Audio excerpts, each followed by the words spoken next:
Hi guys, Brown Asset Management here, and today I'm looking at Square Inc., ticker symbol SQ, using my 7 simple steps. Now let's get straight into the stock price of the last year. At the start of the year it was around about $70 a share, hit lows in the pandemic at its 52-week low of $32 a share, but has gone a pretty crazy rise since then, hit an all-time high at $283 a share, but has gone down a bit since then and is now at $218 a share, which is down 7% on the day. Square currently has a market cap of 99 billion. So now let's have a look at the step 1 of my simple steps, which is P ratio less than market, and Square's P ratio is 813, which is obviously greater than the market, as the market is 21, so that is a fail. Now I want to compare it against its sector, which is technology. So technology is currently 40 PE, and Square, as said before, has 813, so that is 2 fails. Square's P ratio is very, very high at the minute, as you can see, one of the highest I've done. Now I'm heading over to the income statement, looking at my third step is the revenue increasing over the last 5 years. And the revenue has gone from 1.7 billion to 9.5 billion, so that's a pretty damn good increase. That is a check mark there. Step 4 is the profit increasing over the last 5 years, and you can see the profit has gone from 117 million to 230 million. So not only is that increasing, which is a check mark, it's actually gone from negative to positive, which is another great sign. Now before we head over to the balance sheet, I just want to say thank you guys for watching. Give it a like if you've enjoyed the video, leave a comment with your thought of Square below, and consider subscribing if you enjoy investing in stock analysis videos. Now on to step 5, are the shares outstanding decreasing, and they've gone from 364 million to 456 million, so that is a fail there. Can't really blame them too much because they're a growing company, they're going to be issuing shares, and at the share price that it's currently at, they're making a lot of money off that, so I can't really argue with it too much, but I would prefer this to be decreasing. Now on to step 6, are the current assets greater than the current liabilities, and the current assets of Square are 7.76 billion and the current liabilities are just over 4 billion. So as a check there, they can pay off all their current liabilities with their current assets. Now looking at their total liabilities, that's 7.19 billion, so they can pay off their total liabilities with their current assets. So that's an extra check mark. I'm giving them 2 passes here. Now under the final step is the free cash flow increasing over the last 5 years, and to get free cash flow I take capital expenditures from cash from operating activities, and let's see if it's increased over the last 5 years. So 5 years ago it was minus 2 million and now it is 243 million. So as a check mark there, it has increased. It's gone from negative and positive, which is great, so the cash flow has increased. Now if we look at the last 5 years, it's minus 2, minus 46 million, 232 million, 403 million and 243 million, which gives us an average free cash flow of 166 million. So I'm going to be looking at the more recent cash flow here because it's the increasing, and it has showed signs of increasing over the last 5 years. So to get the free cash flow yield, I divide the free cash flow by the enterprise value, and the enterprise value of Square is 106 billion. So 243 million divided by 106 billion gives us a free cash flow yield of 23%, 0.23%, which is very, very low. And to give us a ratio, that would mean that the ratio is 437, which once again is very, very high. The yield I'm looking for is around about 3 to 5%, and the ratio is anywhere between 20 to 30. So not even 1/4%, and over 400 is ridiculously high. Just before we see what the analysts think, I'll check the dividend, and they do not currently pay a dividend. So let's skip this step right now. So despite its very low free cash flow yield, the analysts still have it as a buy, with 25 buying, 17 holding and 3 selling.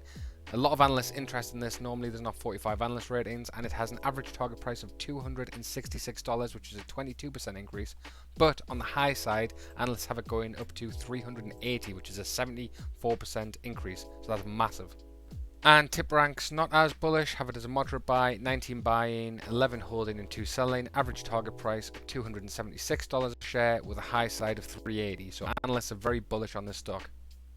Let's see if Simply Wall Street agree, and they do not. Simply Wall Street use a discounted free cash flow valuation similar to what I use, and they have the stock at 283% overvalued with a fair value of $61 a share. So Simply Wall Street do not like the stock right now. They think it's way overvalued.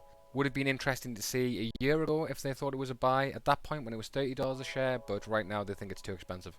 So just to quickly summarize the 7 steps, P ratio was greater than the market with 813 to 21. P ratio was also greater than the sector, 813 to 40.5, so both fails there.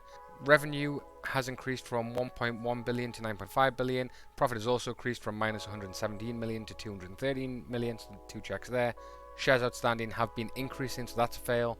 The current assets are greater than the current liabilities and the total liabilities, so I'm giving 2 check marks there. And the free cash flow has increased over the last 5 years, so there's an extra check mark. So out of the 7, it's actually got 5 because I've gave it 4 passes and then an additional check mark. So in terms of the steps, it does look like a quality stock, but the average free cash flow and the free cash flow yield and the free cash flow ratio are too low for me. So now if I head over to my calculations, I use a discounted free cash flow model at the top and the Buffett-Graham intrinsic value at the bottom.